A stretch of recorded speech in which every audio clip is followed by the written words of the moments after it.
All right, welcome back to the Commerce Corner, another episode this week. This is going to be our Colorado special as we have Mr. Don Buck with us here. I am spending the month in Colorado myself, so we're a bunch of Colorado folks.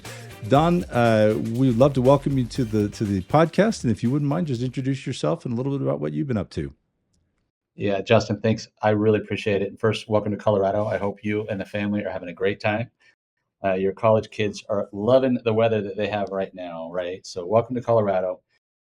A little bit about me. Right now I'm the one of the principal owners and the vice president of sales and procurement with Diversified Management Group. We're a retail management company. We support multiple clients with convenience store operations, sales, marketing, merchandising.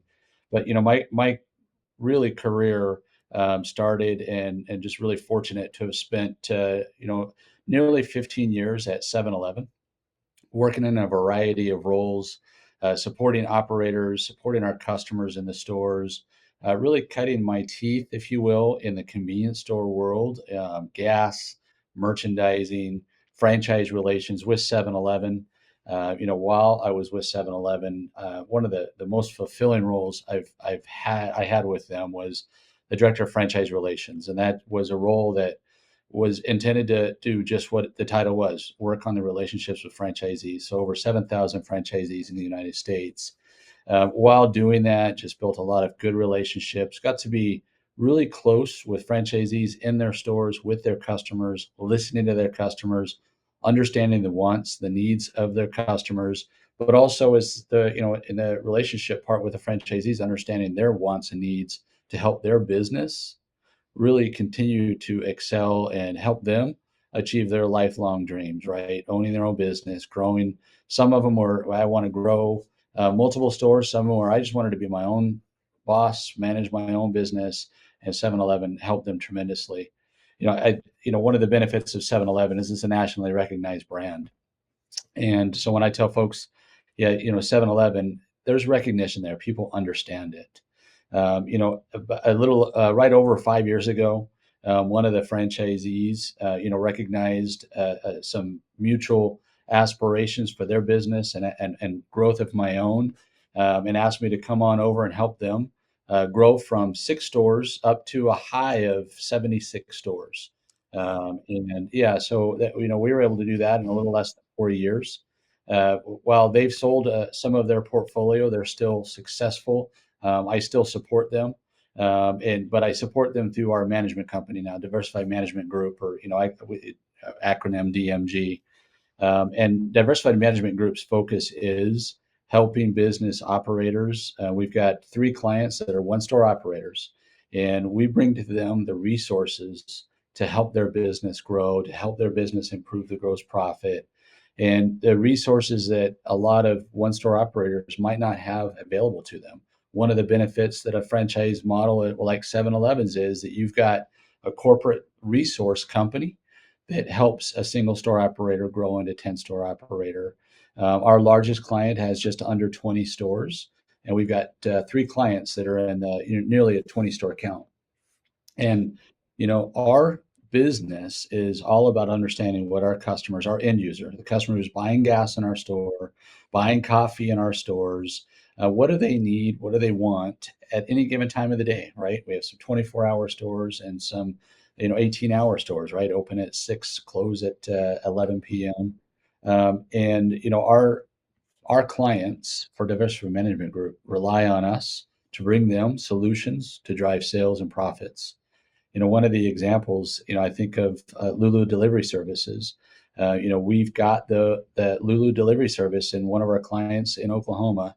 And we actually started in West Texas, took them to Oklahoma, and we're introducing them in our Wisconsin stores for a different client next month. And I'm really excited about the partnership of offering to all of our clients a delivery service that it can be available to them through DoorDash, but a single store operator might not be able to have the type of support that we can help them with a Lulu relationship for the delivery service. And we've got a loyalty app that a single store or even a 10-store business operator may not have the developed loyalty program in place. and we're able to bring to them an established loyalty program with a loyalty app, and a mobile app where they can get rewards, they can get benefits. So, you buy 7 cups of coffee, you get your eighth one for free. That's what the big retailers do every single day. But a lot of the smaller 3, 5, even one store operators, trying to put that in place can be a challenge. And, I take a lot of pride that we could help operators. We had our one client was up to almost 80 stores, and we were supporting them. We helped them onboard stores, remodel stores, rebrand stores. We do the gamut. It's extremely rewarding to help business operators, whether it was a single store franchisee with 7-Eleven. I had a franchisee who had up to 28 stores with 7-Eleven. It's fulfilling to help business operators exceed in their business. And now we get to do it outside of a franchise world, with Diversified Management Group. Yeah, so you get to take all the advantages that being big and having all that experience brings, and apply it to the folks that are just lifting off the ground, right? And make Oh, them successful. absolutely. That's Absolutely. such an amazing mission. Well, you mentioned your customers and end customers, and kind of listening to them and giving them what they want. How do you see that innovation kind of taking place over the last decade or more? It's always fascinating to me to dive into an industry and see how the customers and their demands change the shape of an industry. And I think, convenience is one of those industries that has absolutely been the case with. I was talking to Audit kind of as I was learning, going all the way back to the earliest, ice shop days in Dallas, Texas. And 7-Eleven, I guess, was one of the earliest ones, right? Well, The first one to that's open from right. 7 to 11. Yeah, that's right. And so the story of convenience has been one of following the customer and evolving and iterating as the customer's demands changed. So how have you seen that more recently taking place in retail and in convenience specifically?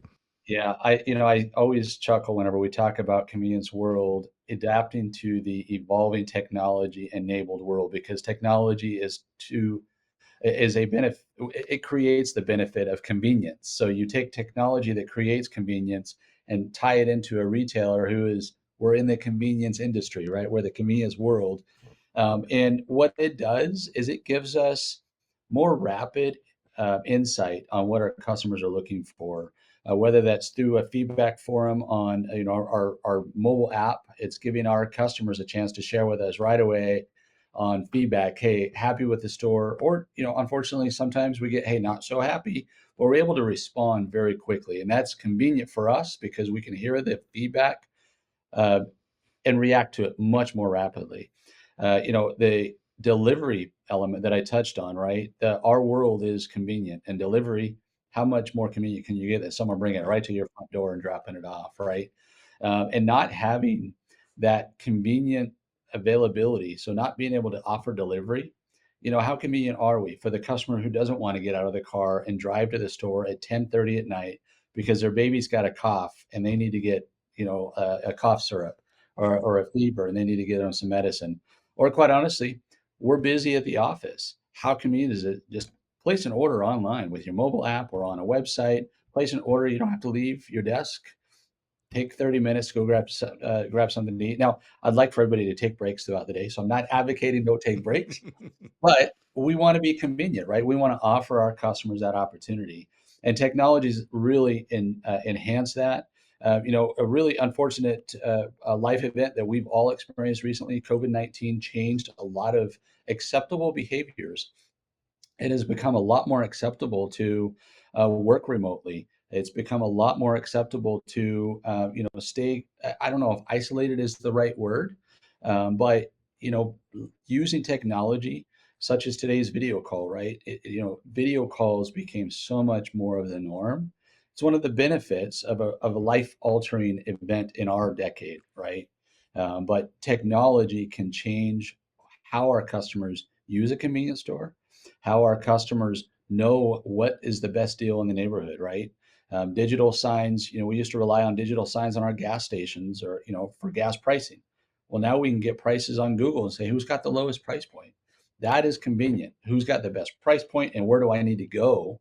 And that's some examples of how technology really have enhanced our convenient retail environment, and we've got to continually evolve with it. AI is going to be a really interesting one inside of our environment. over For the next sure. 3 years.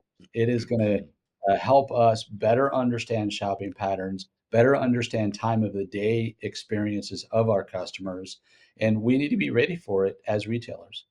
Yeah, and a lot of what you're talking about relies on data that is either made available from technology or in really unique ways through AI. We were at the Outlook conference last week in California, and we were listening to a presentation on how AI was playing a part in data collection physically Oh, in store between customers and the store clerk, and how that could be used to improve the customer experience and improve the employee experience over time as well. How has data kind of crept in or charged in for you, and how are you at DMG kind of taking advantage of that and using that to improve the overall experience? yeah, so a couple of things. I touched on time of day merchandising, right? And it leads back to for DMG understanding that time of day merchandising is critical, where we can help a one store operator that wants to get into the food business but is worried about the investment of shrink or waste inside of the food business. Well, with the right type of data, we're able to look at the time of day purchase and identify here's what time you need to have your breakfast out, right? And it might sound pretty easy, and we've had time of day merchandising standards out there and matrices for a long time, but using the data to do the work for us really enables the profitability to be enhanced. That's one example. Another good example is using the data to help us understand what does a customer buy more frequently, and how do we get them to build our basket or buy a affinity item with inside of their purchase, and data can help us with that. Yeah, that's fantastic. I'm always fascinated. I spent years at Amazon, where data was just available left and right because it was all online business. Now you've got some physical locations as well, but like that use of data can be so powerful. But you've got to know how to do it, and so obviously you need a partner like DMG or with Lula. Like we do a lot of that work for our customers. Look at that Yes. data, see the insights, share those with them, so they don't have to staff an army, to do that on Right. their own. Well, Um, one of the things, if I can just say, Justin, one of the things I really love about Lula is whenever it's not just about the here's the opportunity, but it's here's where you're winning, and here's how you can enhance that win more rapidly and more frequently. Yeah, it's a great point, and it's certainly someone we try very hard at enhancing all the time is that managed services component because you can slap together some technology and kind of aggregate tablets together, and there is some value with that. Some people do like that, but it's really that kind of expertise as you've developed so expertly with DMG to kind of help retailers. We're doing it in our little sliver of the market with delivery, and it seems to be going over quite well. Very well, I might add. We're So. very excited about the partnership you've brought with Yeah. us. Thank you. We're always glad to hear that. You have mentioned time and things you published and whatnot about the importance of leadership and kind of the focus on the leadership as a core and developing leaders. How do you see that playing out in convenience, and what would your guidance be to others who need to hear that more about investing in their leadership? Yeah, one of the things I'm really proud of with Diversified Management Group is our CEO Mike and our Vice President of HR Nikki. They've got a leadership development program that really focuses on, we share the fish philosophy with folks, right? Have fun while you're working, Hmm. and both Nikki and Mike and all of our leadership team, it really is. Are we listening not only to our customers, and I mentioned that a number of times, but listening to our teammates, right? I was in a store last week. We're developing some new food programs or some new food initiatives inside of our food program, and listening to our cashier or our sales associate who's cooking the food is much more important than looking at a program results and saying, hey, it looks like we sold 110. That's great. We were expecting 100. But then you go to a store and Barb is like, we could do this. We should do this. We have to do this. She's excited about it, but she's telling me, here's how we can be even better, right? So listening to our team members, and not just for listening to team members about product development, but about how are we doing as a leadership team, and who are our future leaders in the stores. And then going through a leadership development program. We've got an 8 and 13-week leadership program for our assistant managers and store managers. And we expect and follow up that every one of our assistant managers and store managers has completed that 8 or 13-week program, and they get a refresher once a year. That's fantastic. Yeah. I mean, it's just, sure, there's a cost advantage to kind of developing people from the inside, but the power to your customers when you get that highly engaged person working for you, working for the betterment of your enterprise. The customer experience is great, their experience is great, your experience is great. At least that's what I've seen. At Uber Eats, at Amazon, it's just fantastic. Yeah, when the folks that are taking care of our customers face to face every day love it, everybody feels it and they sense it and they believe in it. Yep. One of the questions I love to ask as we think about innovation constantly, what do you think is never going to change? It's kind of a different way of looking at it. Like when you think 10 years from now, 15 years from now, convenience, what are things you think we can count on are just going to be the same? Yeah, so the use of data will always be the same. How we collect that data and how we really analyze it might change, but we're always going to need data to help us take a step forward. We're going to need to be able to use the data effectively to change the business profitably. But I just don't ever see the need of data changing. And I know that sounds pretty basic, but it's pretty easy to forget to go back to the basics of data to tell us what we should do. So often, and I'm just as guilty as so many folks I know, I use my tacit knowledge. My gut tells me we should do this. Well, go get the data to validate it before you make a change. Absolutely. So making sure that data is available is going to be critical as we grow. Well, this has been amazing. What else would you like to share, if anything, before we wrap up here?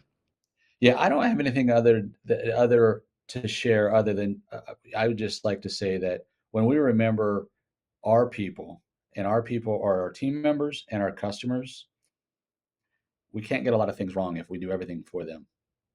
Yeah, that's very, very, very powerful. Well, thanks everybody for joining. This has been a great episode out of Colorado with our friend Don Buck. Thank you so much for joining us, Don. While you're here, so we look forward to catching up with you soon. Yeah, Justin, enjoy Colorado.